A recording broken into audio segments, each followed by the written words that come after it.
Assalamu alaikum and welcome to Perspective. Tonight we cover a rapidly escalating conflict that has shaken the foundations of regional stability. The United States has directly entered the Israel-Iran war, launching airstrikes in Iran's nuclear facilities, Fordo, Natanz and Isfahan. Iran has retaliated with missile strikes against Israel. The Middle East stands on the edge of a deeper, more dangerous conflict. Pakistan has strongly condemned the US actions, calling it a violation of international and humanitarian law. Is the international legal system collapsing in the face of unilateral force? What strategic choices does Pakistan have in this increasingly polarized global landscape? And is the world witnessing the dawn of a new axis of confrontation with Russia, Iran and other powers positioning themselves against US-Israeli actions? We also know that Prime Minister Shehbaz Sharif has condemned strongly the actions that we've seen come from Iran. He's also labelled the attacks a serious violation of international law and the IAE statute. He's expressed concerns over these strikes targeting the IAE protected nuclear facilities. He's also called for immediate return to dialogue and diplomacy. Pakistan's offer to play a constructive role in de-escalation, of course, has also been reiterated by the Prime Minister. We'll be talking about the ramifications of these developments. I have with me Naseem Zehra, who is a senior journalist, foreign policy expert. Thank you for being with us. We also have with us Mohammad Khatibi, who is an Iranian journalist joining us from Iran. Thank you for joining us. And Bilal Ahmer Soofi, who is an eminent international lawyer. Thank you for being with us. Naseem, can you hear me? Naseem, we know that, the statements that have come recently, with regard to the US president and, the timing of, as far as the Nobel Prize is concerned, and then these actions that have happened, how do you look at this? And how do you think it's going to be viewed, as we see the escalation happening in Iran and of course the US recent actions? I can't hear you clearly, but based on whatever I've been able to pick up, I think that for one, it's very clear and categorical that the United States and Israel are basically functioning as one unit, as the US President said this morning, that the kind of teamwork that we have been doing is completely unprecedented. So basically, they're both moving with one objective, and as far as they're trying to achieve the objective of knocking out Iran's capacity, nuclear capacity on the capability and capacity on the one hand, and the other twin objective is, the collapse of the Iranian regime. So on these two objectives, as they're moving forward, what we've seen in the last 10 days is it's not with reference to any law. I mean, nothing remotely which is legal, which is internationally acceptable within the framework of law, whether you look at the United Nations itself, whether you look at IAEA, you can see clearly that it's the actions of the United States and of Israel are completely in violation of any rules and regulations. So basically, it's a freewheeling situation where the use of power and force is basically what is dictating the way the events are progressing. What we saw last night at 2 a.m., I think Iran's time, the fact that the US president gave orders for an attack on these. I'm going to interject here. I hope you can hear me now. There's also, I want to go into the violations of national and international law, but recently we've also seen a lot of criticism as far as X is concerned on the timing of the Nobel Prize as we the rhetoric surrounding that as far as the US president is concerned. In the wake of these recent actions that the US has taken, how do you see the situation, and how do you see the overall environment at this time, with US of course also being the aggressor here? Are you speaking to me? Gigi, to you. Can you hear me? What is the question? I couldn't hear anything. Naseem, can you hear me now? I'm going to try to be louder. Can you hear me now? I can hear you now. What is the Yes. question? Is it So, about so, share market? so what I'm saying is that we have recently seen criticism on X, as far as the US president and the rhetoric surrounding the Nobel Prize, the nomination, as we saw happen, the narrative surrounding that. How do you see it in the light of these recent developments and the US being the aggressor here and of course supporting the Israel?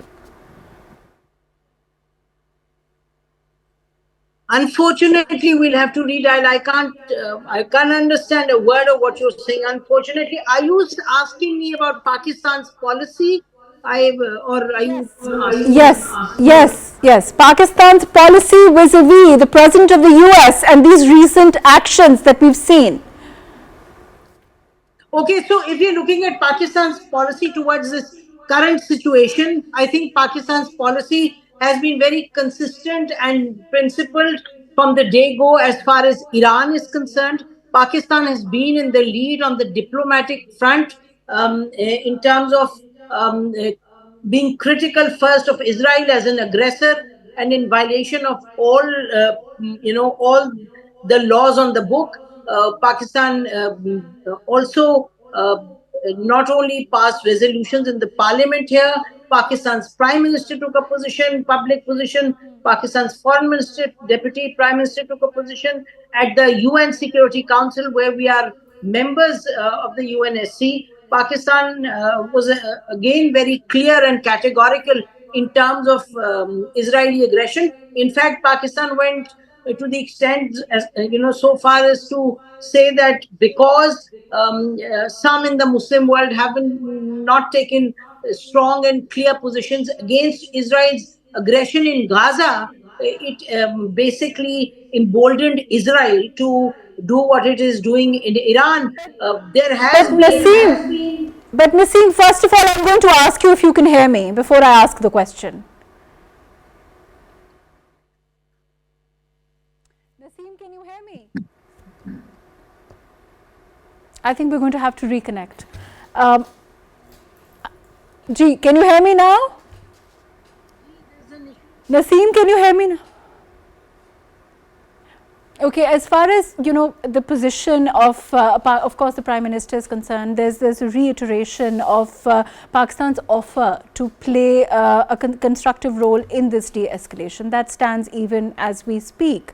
There's also of course our unwavering solidarity with the people and the government of Iran. But this time, when we are looking at this kind of aggression and when we are looking at this bit on a sovereign nation like Iran, the question really is that what about sovereignty? Questions of international law, of sovereignty, of there being this kind of an aggression, of course, arise at this time.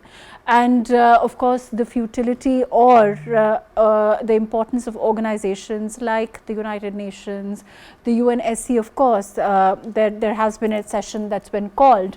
But overall, whether these measures are enough to sustain nations from these kind of openly aggressive actions that lead to escalation is a question for us now.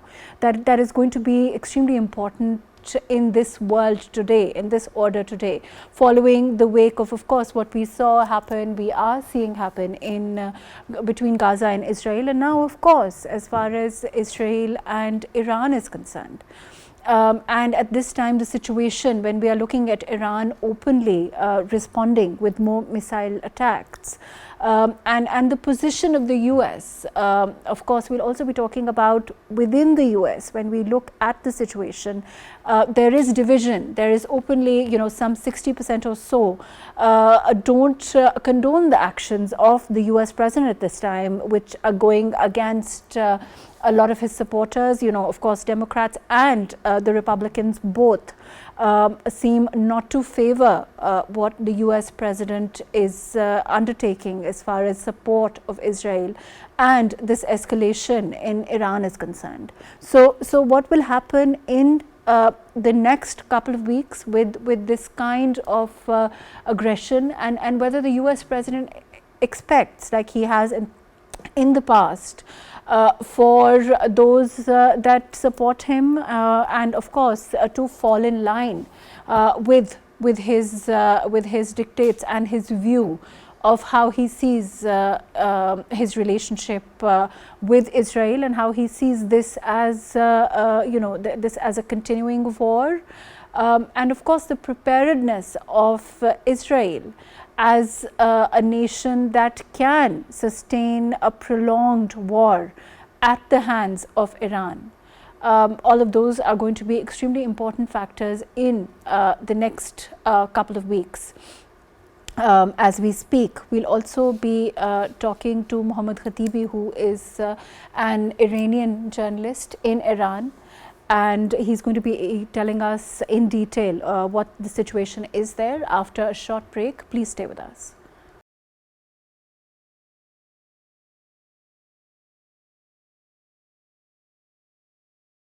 Welcome back. We have with us Mohammad Khatibi, who is an Iranian journalist from Iran. Thank you for being with us, Mr. Khatibi. What is the official Iranian interpretation of these US strikes, and how does Tehran intend to respond? So, hello, thanks for having me. And I think that Iran will respond to US attacks, and their response may include attacking US bases in the region, US assets also in the region, and Iran may withdraw from the NPT, because now there is no reason for Iran to continue its peaceful civilian nuclear program, and Iran may pursue nuclear weapons, because, as I said, there is no reason for Iran to be committed to those. And there is another option, and it is closure of Strait of Hormuz. And there were rumors today about Iran deciding to close that corridor, but there was no official confirmation about that. And Iran's parliament and Supreme National Council will decide the closure of the Strait of Hormuz. And I think it will be very important for global energy chains, because 20% of oil shipments are passed through this strait. And there are also other options that Iran can have, and it's attacking Israel unprecedented ways. And Iran can continue attacking Israel by missiles and drones for not just weeks and maybe years. And I don't think that Israel is capable to intercept all of the missiles that Iran is launching. And the US, who is backing Israel, also lacks the capability to recharge. As far as Iran's capability is concerned, of course, now in terms of the US involvement within Iran, is the resolve as strong as ever? Of course, it is the public reaction to this kind of direct US involvement. What kind of reaction have you seen come from the public at this time? Please repeat. As far as the reaction of the public is concerned in Iran, is the resolve strong? Because the direct involvement of the US at this time, of course, that is concerning for the US public at this time. How do you see it? Right, I'm going to go to Ahmer Bilal Soofi, who is an international lawyer. Mr. Soofi, can you hear me? Yes, I can hear you. Right, I want to discuss, as far as international law is concerned, certainly, at this time, the way that the US has intervened in this war, how does the international law look at this? Of course, this is a violation of a number of, as far as the law at this time is concerned, and whether we look at the US constitutional law or we look at the international law. Could you tell us a little bit what this intervention means in the legal sense? Well, I think if you are watching the digital space of more serious platforms like the lawyers' platforms or international law associations or the group of any international lawyer, whether from Australia, Europe, United Nations, there is almost a unanimous consensus that this act is in violation of international law. It constitutes a unilateral strike, which is unjustifiable in terms of argument of self-defense, because the evidence whether Iran was enriching to a point to make a nuclear device was not verified, and everyone has a consensus it was not sufficient. The chair, the president, the deputy, the director general of the International Atomic Energy Agency, few days ago only, had stated that the statement or resolution of the IAEA did not create any authorization to embark upon such extreme unilateral use of force. And the supervision under safeguard agreements of all these sites was showing no overt evidence that it was being diverted to use. So there is a clear consensus. Now, why was this done? Perhaps under pressure from the Israeli lobby, perhaps for selective goals. And if you read the text of the President Trump's tweet, which informed international community that this has been done, he makes towards the end very interesting comments. And he says this is not action against the people of Iran. This is not aimed against, and they have no further plan to undertake any unilateral actions. This was to completely focused on eliminating potential threat of a nuclear device that Iran may, in their reckoning, as per their version, may head towards, and they have neutralized that, and that is good enough military objective that they wish to, that they have attained, and therefore they do not intend to escalate further from this point. This is a very crucial portion of the statement, and this has been corroborated by the officials of the U.S. State Department further. So this brings us to a conclusion that United States has not declared war on Iran in a legal sense. It is not intending to launch any further strikes. And this has to be kept in mind by the Iranian policymakers before they decide to undertake further action. Because if those actions are aimed against any U.S. interest, such as blocking of the maritime lanes in Strait of Hormuz, or they choose to undertake an attack in the nature of a reprisal against a U.S. target, which there are quite a few of them in the Middle East, then my understanding is that the tensions will escalate, and U.S. will take it as an act of war, allowing it further actions. So but I'm going to, if I can interject here, I want to go on into, whether this, like you said, whether what the US decides to do in the future, or, whether Iran will retaliate or not. But the question of the efficacy of the UN has risen recently in the context of Israel and Palestine also. When we look at this kind of a unilateral action by the US, whether, like the US president says that, he doesn't intend for this to continue, or that, the US may not, go ahead and launch more attacks. The question is, this was done. This intervention was taken by the US. And whether, the efficacy of international law, the efficacy of organizations like the UN. As a lawyer, are you looking at a changing world order where there is only might is right? Or do you think that, this efficacy of these provisions, these laws, these bodies are certainly being called into question, are they not? Well, I'll divide your question in terms of two sub-responses. Response one, regarding the future of discipline of international law. Response two, regarding the future of the efficacy of United Nations and similar international organizations. Coming to the first portion, which is the efficacy of the discipline, certainly it has taken a hit, and everyone is saying that. But at the same time, it remains the only measure to assess the legality, correctness, plausibility, and reasonableness of an action that one state takes another against another. Otherwise, every state can easily say, and that is the version of the state, they say the other side is violating international law.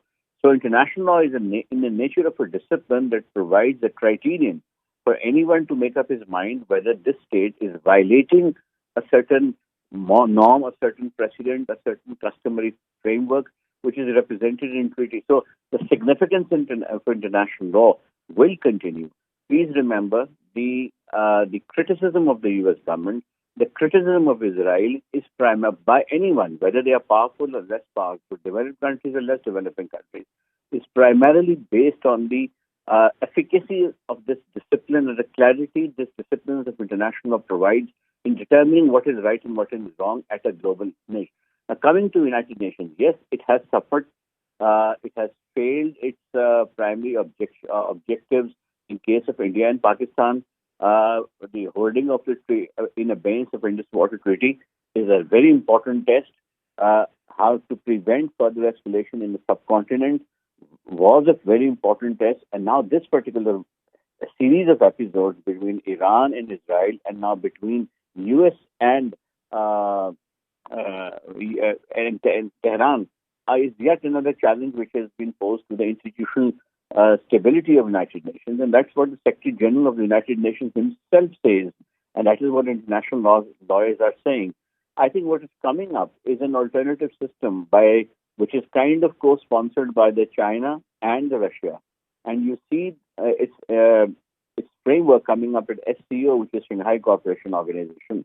Its operational portion like BRICS and other economic blocs are also shaping up, but SCO to me appears to be possible alternative or a gradual taking over of the mandate of the United Nations venue. And I noticed that if in 2016, Russia, China, they issued a bilateral statement relating to international law, that we will have a framework which will come up, and SCO is coming up. So as you know, and if you rightly noticed, the Iranians are making a dash to visit President Putin in Russia. So again, Russia will be getting involved as a counterbalancing force to the US and the others. So summary of your So you're seeing, like you said, that perhaps a new bloc or a new order may emerge, but in terms of where we are, in terms of our strategic importance, in terms of how we view these actions of the US, our position is clear. We've of course condemned these actions by the US, but in terms of countries like Pakistan and our sort of reinforcing international legal norms to prevent unilateral militarism, if one can call it that, is there going to be a move? Do you think there's going to be a move to do that, or do you think perhaps there is need for there being that kind of move that can condemn it, and perhaps maybe a change in the UN, or of course we've seen the recent veto also by the US in the power structure is also imminent? Well, I think Pakistan has to stand on the right side of international law, and that is what it is doing. I think Pakistan came out very strongly against Indian issue from a legal standpoint. Apart from the operational victory and readiness it demonstrated, it came out with the right formulations in international law that resonated well with the global community. And even in this particular instance between Israel and Iran, Pakistan came out very strongly based on its position under international law and quoted Article 24 in its official narratives, whether it was the press release or the speeches by its representatives, Article 51 of the Charter. And I think that is the way to go. Pakistan continues to adhere to a principled position that is demonstrated by international law. And no one can blame Pakistan for that, because Pakistan is standing on the right side of legal framework. But do you think that overall the effectiveness at this time of, between I mean, one has to say this, it may be a very late term, but the haves and have-nots in terms of, the world powers that we see, this is a time for it's a stark reminder of where the might is being exercised, and whether there are or there can be more checks and balances against that in the future. Well, for anyone, whether it's an individual or an organization or a country that wants to uphold the rule of law, this is a disappointing situation, frankly.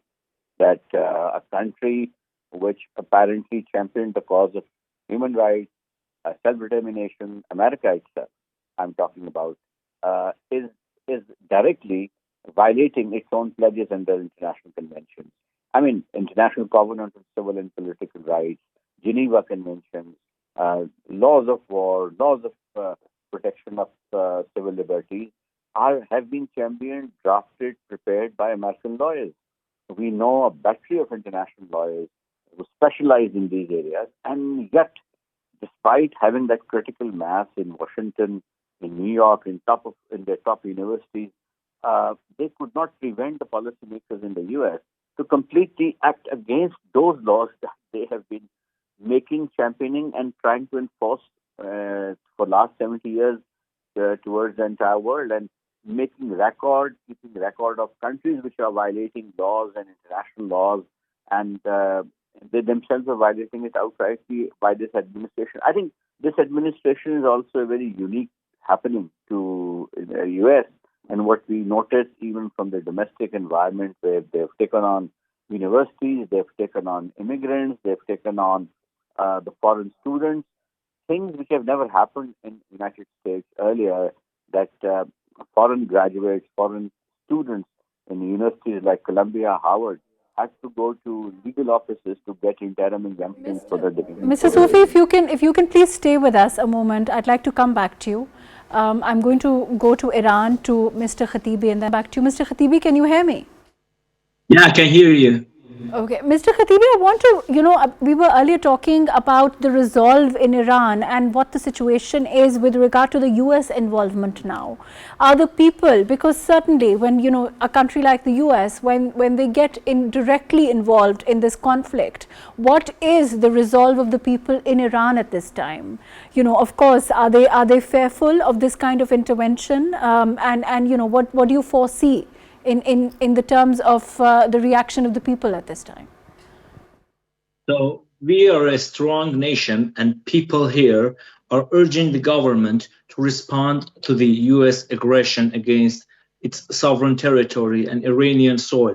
This was the case for Israel, and people were still wanting the same, and they say that if US will go unanswered, the people it will continue attacks again, and people are angry because they think that if the government does not answer the US, it will continue its acts of aggressions like what Israel is doing right now. Israel has not stopped its aggression across the country, and there were many reports of Israeli airstrikes in western Iran, and also, there were many reports of Mossad agents being detained in the country, and people in Tehran and everywhere are angry and want retaliation much more than what has already been done. And as I said earlier, they want retaliation against US assets in the region, US bases, and the host nations of US bases can be also targeted. But right now, the government is really conservative about its options, and it has just launched attacks against Israeli targets. But in coming days, this can be changed, because I think they are trying to assess the damage in the nuclear sites. For example, Fordo site. The Fordo site is deep under the ground, and assessing that if the structure is unharmed and if they can rebuild it in short time, the retaliation will be different than what happen if we were just discussing the statement of the US president, and it seems that he has indicated towards the end that no more actions against Iran will follow. If that does happen, do you think that Iran will still decide to retaliate, like you said, on the US, or you will see, perhaps Iran exercising caution against an aggressor like the US?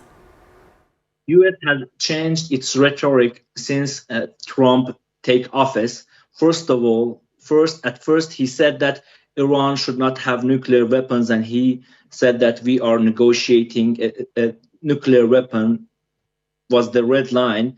But after that, he said that Iran should not enrich, and everyone knew that this was preferred by Israel, and that was the red line for Israel, not the US. Trump changed his rhetoric and said that Iran should not enrich, and after that, Trump participated in attacking against the country. So what I'm trying to say is that no one trusts what Trump is saying, and because of that, we were on the negotiating table, and because of that, Iran will retaliate, and this is what Iranian people want. And also, the Europeans followed what Trump's footsteps, and I think the Europeans are in line with all this, but the situation is really tense, and Iran, as I said, will retaliate.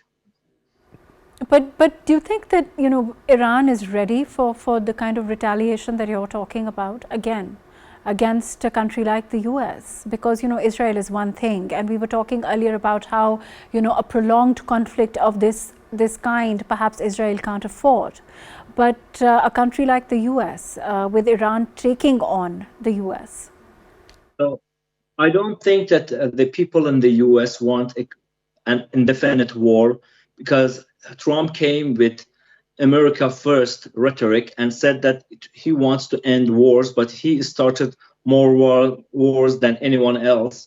And now I don't think that his Republican Party and the Democrats in the US want this. Other than that, I think Trump has many more other issues. For example, the issue of Ukraine and Russia, and issue of China. China and its issues are more important than, I think, the issue in the Middle East. And if Trump dares to deploy troops inside Iran, it will be a huge mistake, because the government in Iran is really strong, and it can inflict heavy losses on US soldiers. And this will be a war of attrition, and I don't think that US can afford. If the US is dragged to this kind of conflict, it will lose the economic war with China, for sure.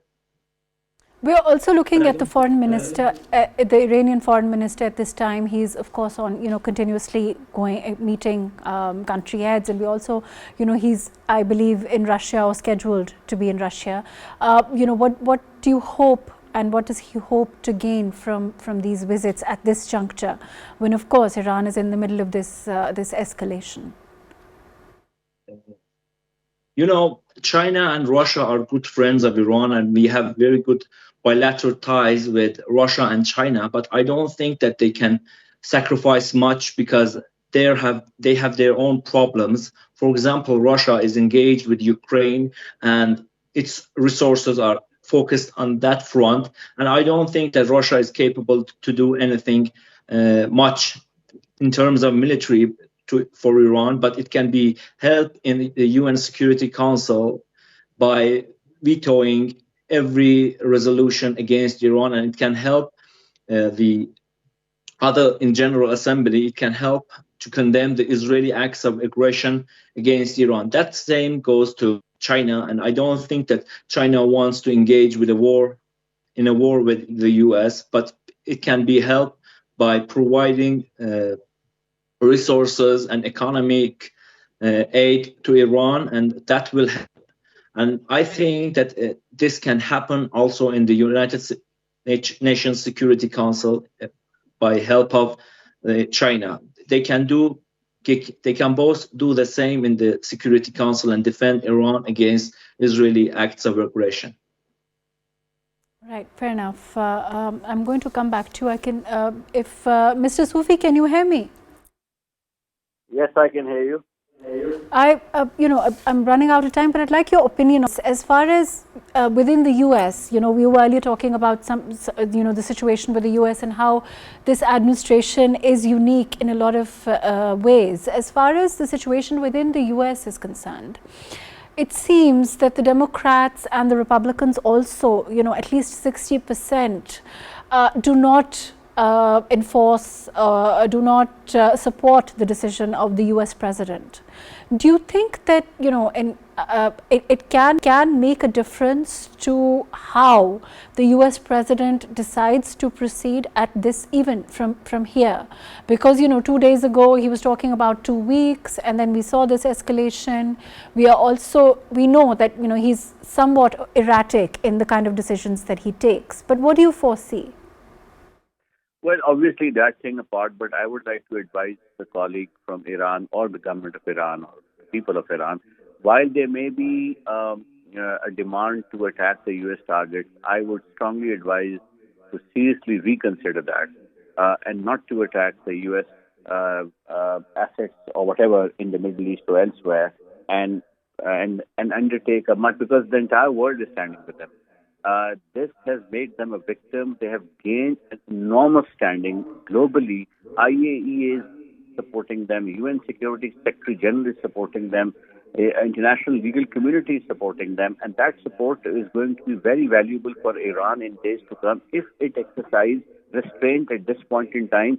The US has also not stopped Iran to continue its reprisals vis-a-vis Israel as and when those attacks occur. So that is completely a separate transaction, and let that be done between Israel and Iran. The U.S. government has been very specific about only targeting these 3 venues, and they have stopped further action. And that is a very important thing. And therefore, my advice would be to hold back, to exercise strategic restraint for the time being vis-a-vis the U.S. issues. And Iran will gain enormously from in weeks to come, and the entire world will be standing with it. So you see this stopping from the American side if Iran doesn't retaliate? Yes, I see this. There is a formal version given by the U.S. government, which is very, very important. It doesn't happen during war. You issue 2 different press releases and statements, and you are very specific. The first one, they said, we are not joining Israeli action. U.S. government is distancing itself from it. If you remember, when Israel attacked, carried out the first attack, in which the decision makers in Iran were assassinated, U.S. government officially, I'm talking about official positioning, that's very important in international law. Official position was, we are not associating ourselves with it. And now, this is the second official statement which has come out through Trump's tweets and subsequent thing, in which they have said, we have no further intention to attack Iran. So these 2 are very significant statements from a legal positioning point of view. So I would urge the policymakers in Iran to take notice of that and plan things accordingly. And my personal advice would be exercise restraint, let the goodwill which is building on the Iranian side have a multiplier effect thereby. Right. Thank you so much, Mr. Soofi. Thank you for joining us. I'm going to go to Mr. Khatibi. Mr. Khatibi, can you hear me? Yeah, I can hear you. I'm running out of time, but a quick question. Do you think that Iran can afford cutting off 20% of the supply of oil that you are talking about as for the world at this time? Yes, before going to that question, I would like to say to the other guests and everyone who is watching this that Iran was on the negotiating table and Israel blew that table up. And Iran was trying to be the good player in the region, but the Israel did not do the same and attacked Iran. Now we have seen in past decades that international law has been pressured by the United States, and we saw that in case of Iraq, we saw that in case of Afghanistan, and now Iranians have been saying this for years. If you don't respond in kind to attacks on your sovereignty and your time, I'm running out of time, Mr. Khatibi. But what about the state of Hormuz and the closure there? Could you tell us a little bit about that? Okay. Already, Iran has the capability to do that, but there is a situation here. Iran does not want to harm global energy because Iran is a good player. But if the United States continues its acts of aggression against Iran and Israel continues to target Iran's military sites and degrade the military, Iran may use that option, and the US can't do anything about it because we are in the region and we are not going anywhere. But if the US tries to pressure us, we have many more options than the US. But not just us, the Arabs in the region and the Arabs in the Persian Gulf don't want this to happen. I ask those Arab leaders who are watching or who may see this to pressure the United States and ask the United States to stop Israel, because if this happens, their oil shipments will be targeted. And we have seen crashes and the insurance rates going up in recent days, and this will be much more than that, and not only the GPS or navigation. Right. Thank you so much for being with us. Thank you for joining us on this very important topic from Iran. And of course, we don't have a lot of time. Thank you for being with us, Naseem, Zehra, Mohammad, Khatibi. Thank you for joining us, and Bilal, Ahmer, Soofi. Thank you for being with us today. Of course, we know that we see from Iran seems resolute. It seems committed. It seems there's the morale seems high in terms of the actions of the US. They seem quite confident of their ability to, of course, defend themselves. But at this time, like we spoke, perhaps caution needs to be exercised on all sides. And perhaps de-escalation should be the order of the day, as Prime Minister Shehbaz Sharif also said, that the focus should be on de-escalation at this time. Pakistan, of course, has also said that they are willing to play any role that they can as a intermediary or in terms of de-escalation, like we spoke about. Let's hope that a better sense will prevail, and let's hope that the world will witness a de-escalation in this region, which is of course already volatile, which is already under a lot of stress even as we speak. Thank you so much for joining us today on Perspective.